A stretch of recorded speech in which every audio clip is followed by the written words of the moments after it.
Hello, my name is Joe Foy, and I've put together this little slideshow about the fight to keep our public power in public hands and to keep our rivers wild.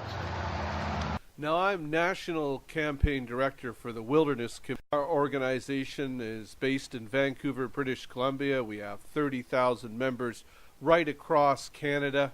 Our main concern is wilderness protection and biodiversity. We've been around since 1980.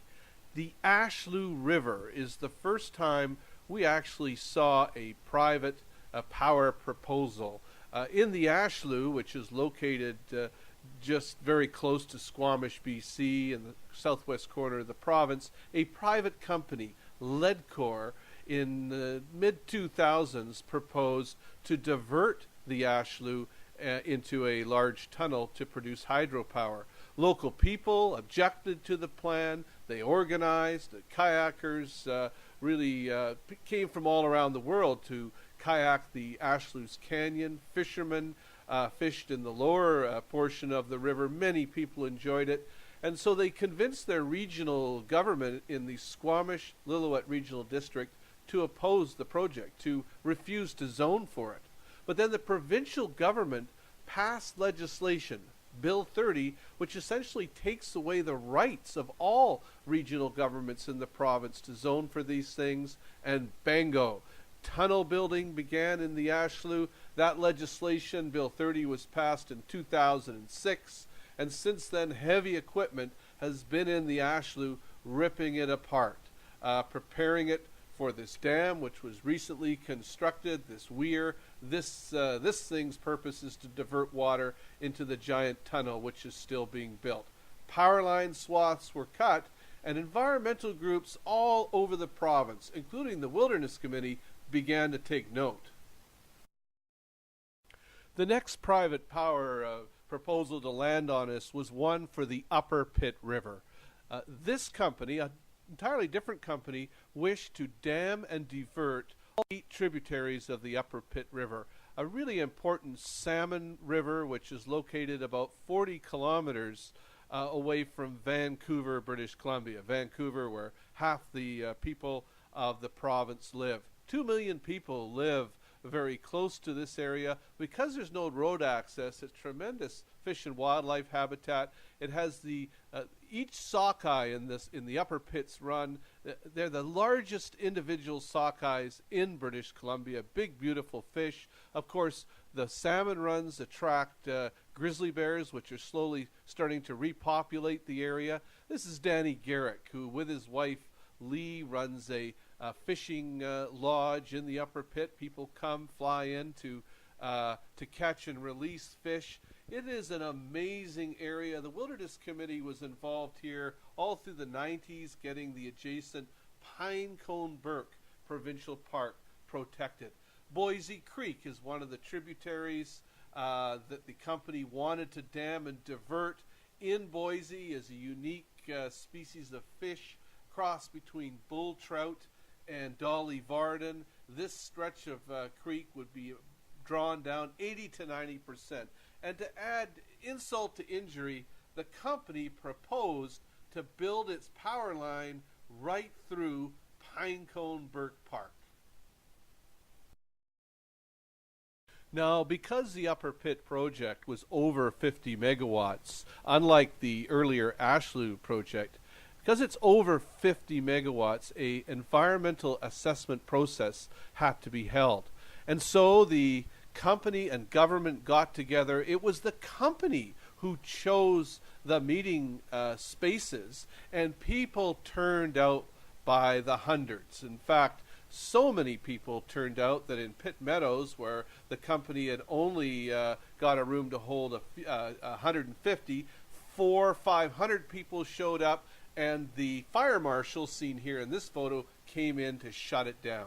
A new meeting was held, and over 1,000 people from the communities poured into the high school at Pitt Meadows. Virtually every one of them was telling the government they did not want the Pitt River dammed and diverted by this private company. It was an amazing sight to see. We see here Carol James, the leader of the official opposition in British Columbia, was there. So were fly fishermen, so were First Nations, so were many, many people. The very next day, the Minister of Environment, Barry Penner, went on TV to say that he would not give permission for the power line to go through Pinecone Burke Park, thereby essentially killing the project.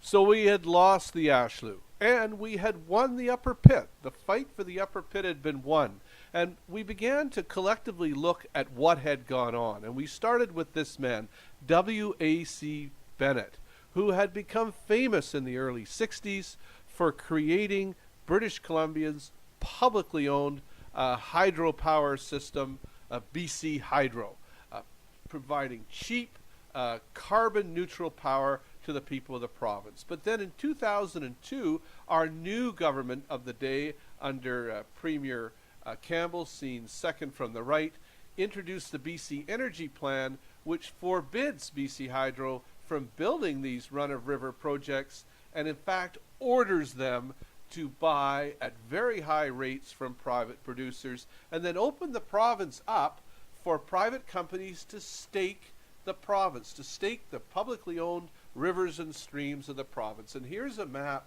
of the hundreds. We're now up over 600 streams and creeks and rivers in the province that have been staked by these private producers since 2002.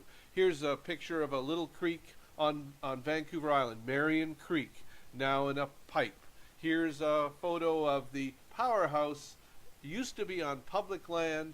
Now this area here is private property under video surveillance. In the upper Harrison Valley in southwestern British Columbia, here's a picture of some big pipes stockpiled, penstock pipes stockpiled to put some creek in the local area in those pipes. Here's Douglas Creek, also in the upper Harrison. That swath is right in the middle of an area set aside for the protection of the spotted owl. And the spotted owl is British Columbia's, if not Canada's, most endangered bird species.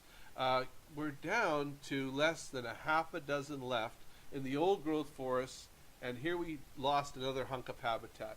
We were also very quickly, right after the pit in 2008, finding it hard to even get in to see these construction sites.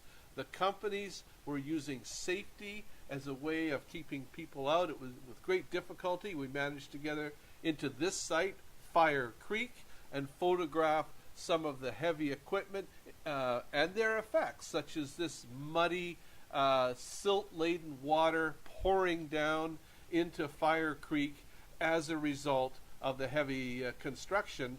As this private company, the construction company is Kiewit, the owners are Cloudworks, as they prepare to put Fire Creek in the Harrison Valley in a pipe for the purposes of private power production.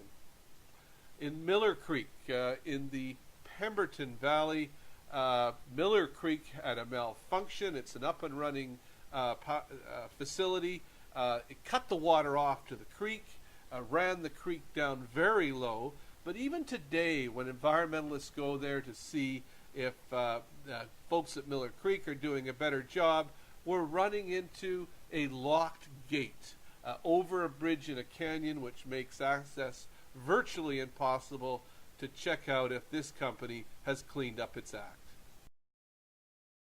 Over in the West Kootenays area of British Columbia, in the southeast, Glacier Creek and Hauser Creek projects are being proposed. These are a whole cluster of river diversions, which would require a 90-kilometer long power line across the Purcell mountain range. This really shows the cumulative effects of all these projects. This project would split pristine wilderness used by the local ecotourism industry, but also pristine wilderness that wolves and grizzly bears and the tremendous biodiversity of the Kootenays, the biodiversity that is famous in British Columbia is at great risk, not only from this Glacier Hauser private power project, but the whole nature of ignoring land use plans, of cumulative effects,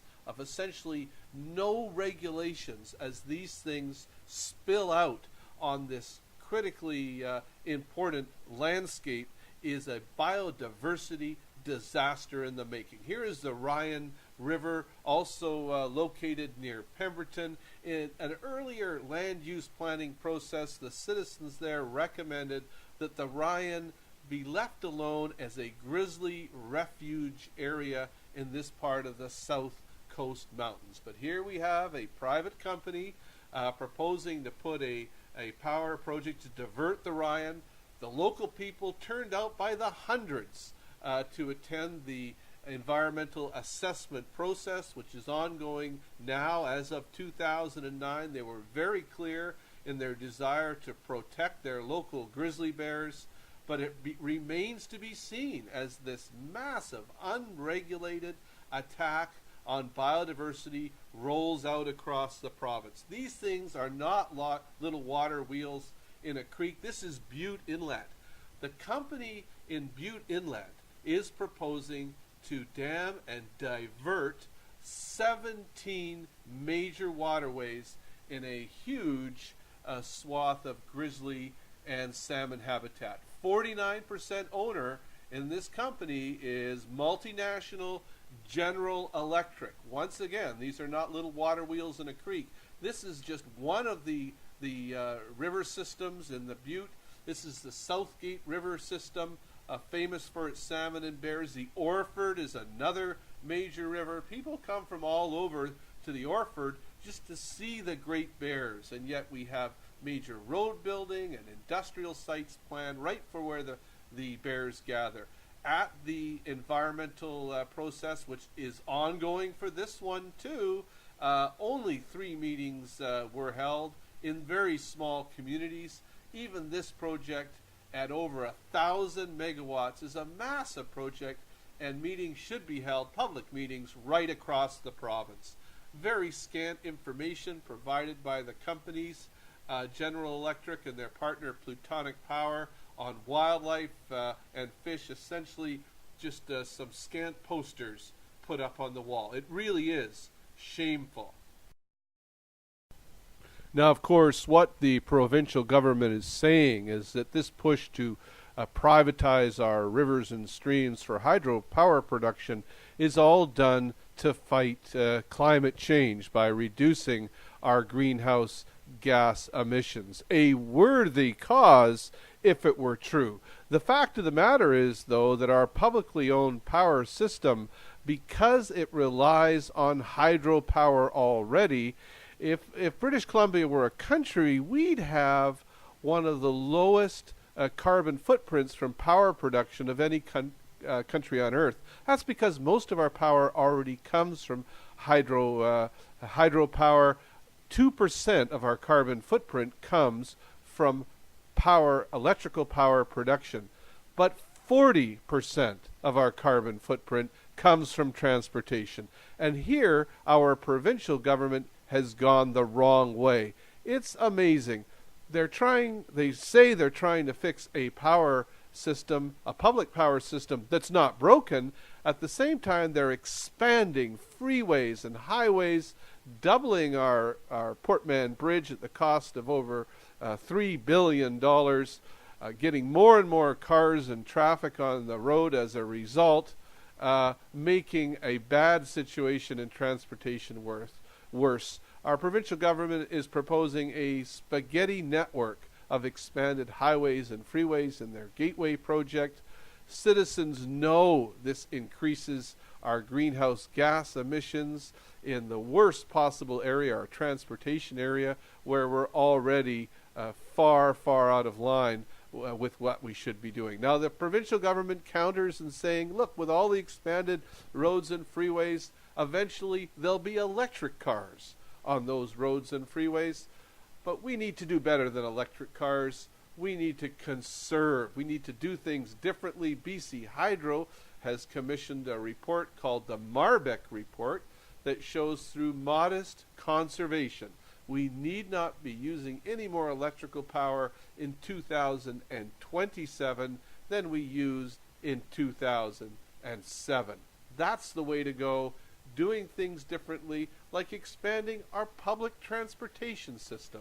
Taking our $3 billion and instead of putting it in Gateway, putting it into more electric buses, more SkyTrain, and different things too, such as the electrified trams that we see in Europe, where we can move people cheaper than we do on SkyTrain, still using electricity. A much better way to go. Where are we going to get that electricity? Well, from our public power system, like putting in generators in the Duncan Dam. It has no generators now. It could be producing electricity at far less cost than, let's say, the Butte Inlet project. Revelstoke Dam, we're putting in a new generator now, BC Hydro is. That generator in the Revelstoke Dam will produce more power than would come out of the out of the Butte Inlet project at far less the price. And we also have our downstream Columbia River treaty benefits from dams like the Grand Coulee Dam in the U.S., where we could be bringing back enough power to boost our power by 10%. All of this without doing the horrendous damage to our environment that private power projects would do with these run-of-river projects. We can hold on to our grizzly bears. We can hold on to our bull trout and our Dolly Varden, which are put at great risk by these so-called run-of-river projects. We can hold on to our salmon. Not all, but some of these private projects are actually in salmon habitat, and that's shameful. The power lines cut through our old-growth forests, putting at risk endangered species such as our marbled murrelet populations. Some species almost only live here in British Columbia, like the mountain goat. Once again, power line swaths through their winter range, big problem. The mountain caribou, British Columbia, if mountain caribou are to survive on Earth, we've got to do it. This network, this spider web of private power projects puts that all in danger. Our waterfalls, our streams, our public lands and waters are all put at risk by private power. And the very things that makes British Columbia what we are, what we like to do in our leisure time. Look, we don't need private power. We need to put a moratorium on it. We need to go forward on our carbon fighting using our public power system. Go to our website, wildernesscommittee.org. Sign on to the little button that says 10,000 voices for BC's rivers. Thank you for listening. I hope you join the campaign to keep our power public and our rivers wild. Bye for now.